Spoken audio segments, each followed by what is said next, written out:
One of the things that I would like to talk to you about is planning your move, because a lot of people get this itch to sell the house that they're in and go shopping for a new house.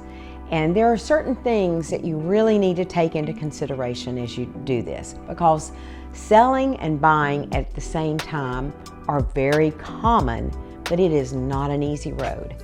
And you want to take the steps along the way that will achieve your goal, and it doesn't backfire and make you feel like, I just can't do this anymore, and you stop, pull the plug, stay in a house you're really tired of perhaps.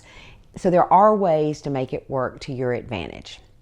If you're thinking about selling your house, but you immediately want to use that equity that you have to buy another house, first and foremost, get pre-approved for a loan. I know it sounds silly because you've already got a loan and you've already paying your mortgage regularly and everything, but first of all, just find out what your options are. There are all types of loans where you may be able to seamlessly go from house A to house B without a lot of problems. You might be able to get a certain kind of loan similar to a bridge loan, where it just bridges that gap until you do get closed on your initial home or the one you're residing in now. Or it might be that you really need that money. You know, there are ways to get that money and then use it to buy. It's very difficult, although not impossible, to set up a closing where you sell your house in the morning and you buy your new house just right after. It's not impossible. It happens all the time, but it isn't something that you just gonna say, well, that's just gotta be what happens. I'm putting my house on the market. I've got a buyer. We're gonna close June 30th, and I wanna buy the next house on June 30th. We've got to have a plan. We've got to make sure you can get out of that house, because that house that you're selling has to be vacant if it's closing in possession for the new buyer. There are ways in our real estate professionalism that we know how to find what works best for you. Number one, get pre-qualified. Find out if you qualify for 2 mortgages or not. And then we as agents work extremely hard to try to avoid 2 mortgages. If you own a house, you probably already know this, but I just want to kind of refresh your memory that, let's say we close June 28th on your house, the one you're buying. You don't make a payment again until August 1st. And so that really gives you a little bit of leeway to get that home sold and closed if you have a little bit of flexibility on your time. But there are people who absolutely positively have to have the cash. Think about things like staying in your home for 1 week. We usually can negotiate, not every time, but we usually can negotiate a chance for you to stay in your home on a seller's temporary lease, meaning that you get to stay in there for no more than 90 days, but ideally a week, maybe 2, depending on circumstances. But remember that these people now own this house. They are your landlords. So it's up to you to take care of this house as if you were a full-fledged renter. You've got to leave it clean when you get ready to move out. And you also have to let them have a key, unless they say, I don't really need a key until after you move out. But that's what landlords do. Landlords have a key to the home that they own. So just think about all these different things that come in. You still have the utilities on the house that you're renting in your name. There are all those things. But if you can time it so that you sell your house and close on the new house in the same day, you need to say a prayer of thanks, because in all honesty, something worked on every end, because there are a lot of wheels and cogs that are turning in this scenario. The number 2 thing that you need to do is have your home ready for sale.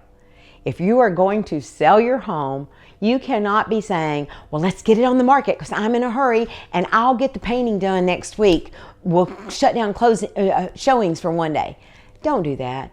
Your first impression is the best impression, and you want to absolutely positively have that house ready. It is so much better in every situation, whether you're trying to buy another house or not, to have your home ready for the market the day it goes on the market. Don't leave loose ends where you have work that you're trying to finish and someone's trying to get in. And number 3, make your home available for showing. If you have pets, find a way to either kennel them, have a neighbor walk them, you take them for a walk or a drive during the showing, something so that people can get in and see the house. I recommend about a 2 to 4 hour maximum window for showing notification. In other words, if I want to see the house at 10 o'clock, I need to let you know no later than 8 a.m. that I'm coming at 10 a.m. so that you have time. There are many people who want 24 to 48 hours notice. And honestly, people who are looking are also on a schedule. They have work. They may be in from out of town and on a very extended, and they may miss your house, and it may be their dream house.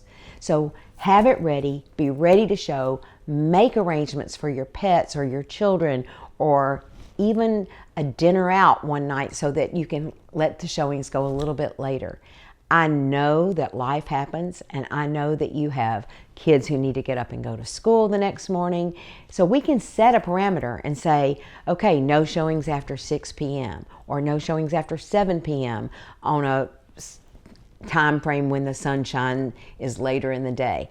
In the winter, it's easy to say no showings after 5 p.m. because it's pretty dark, and it's hard to look at houses in the dark anyway. So be flexible, but state what you need, and we'll see what we can do to make that happen.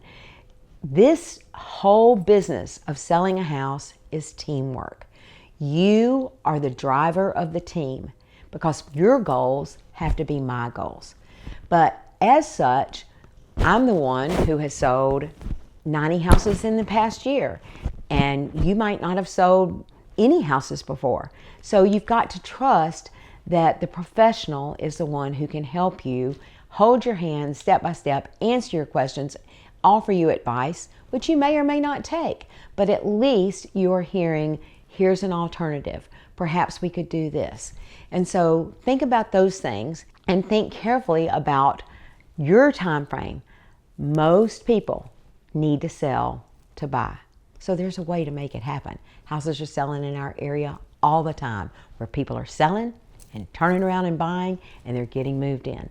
So call a professional and let us help you and walk you through the steps.